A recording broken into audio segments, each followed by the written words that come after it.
పెట్టినాక మస్తు రువ్వడి మీద పనిచేస్తున్నదల్లో కవితక్క.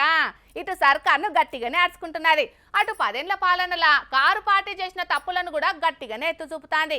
ఇక ఈ రాజకీయం ఇట్లుంటే ఇవాళ ఓ లగ్గానికి పోయిన కవితక్క పెళ్లి పిల్ల మెడలో తాళి కట్టింది. అగో తాళి కట్టాల్సింది పెళ్లి పిల్లగాడు కదా, మరి కవితక్క ఎందుకు కట్టిందని అంటారా? అయితే వార్త మీరు చూడాల్సిందేగా. లగ్గానికి పోయిన కవితక్కను మస్తు ఘనంగా ఎదుర్కొన్నారు.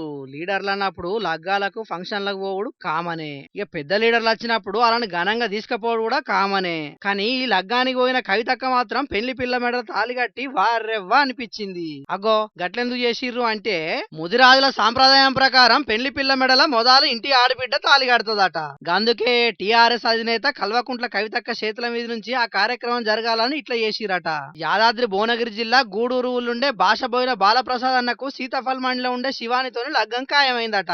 కాకుంటే బాలప్రసాద్ అన్నకు అక్క చెల్లెలు లేకపోయేటాలకు కవితక్కనే ఇంటి ఆడిబిడ్డ లెక్క మారిందన్నట్టు. ముదిరాజుల కులాచారం ప్రకారం పెళ్లి పిల్లగాడు పిల్లకు తాళి కట్టే ముందుగాల ఆడపడుచుతోని పసుపు కొమ్ముతోని 3 ముళ్ళే ఇస్తారట.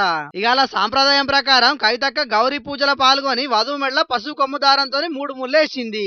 అట్లనే ఉంగరం వేలుకు ప్రధాన ఉంగరం తొడిగి ఓడి బియ్యం పోసి పెళ్లి కుమార్తెను ఆశీర్వదించింది. కవితక్క చేతుల మీద నుంచి ఈ కార్యక్రమం జరిగేటాలకు పెళ్లి పిల్ల పిల్లగాంతోనట్టుగా అక్కడ ఉన్నోళ్ళంతా మస్తు ఖుషి అయ్యిరట. మొత్తానికైతే కవితక్క తాళి కట్టిందన్న వార్త మాత్రం సోషల్ మీడియాలో మస్తు వైరల్ అయ్యింది పోండ్రి.